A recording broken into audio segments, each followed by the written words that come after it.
Welcome to Talking eBay. Here's a quick tutorial. When you walk by the post office and you see these machines sitting there, you can actually ship your packages right here, scan your items in, and get a receipt. Real simple to do. I'm going to show you how to do it right now. So when you see these machines, you always walk by them saying, okay, well, you don't have to wait in line if no one's there. You go up to the machine. Really simple to do. You don't have to weigh it. You don't have to do anything because you already have the barcode, everything scanned on your package.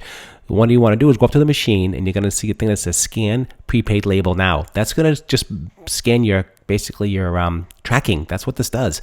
So hit the button, hit continue, and then you're going to see you can type it in manually if you want to, which who would, or you can just scan it right in the bottom. You scan your package, boom, it beeps, and there it is right there. Now you can add multiple items, continue, keep as many packages as you want, hit continue, hit scan label, and you just keep going down the line to your finish. Really super simple to do, and people just don't know about this, so you don't have to wait in line. You can get a receipt and put it right in the mailbox. When you're done, just go to view cart, hit finish, just like you see here. You can have it emailed or printed. I always print it if possible, and it comes out of the bottom, just like you're going to see here in a minute. It comes out, and you have your actual hard receipt, just like you were at the teller directly at the post office. So really simple.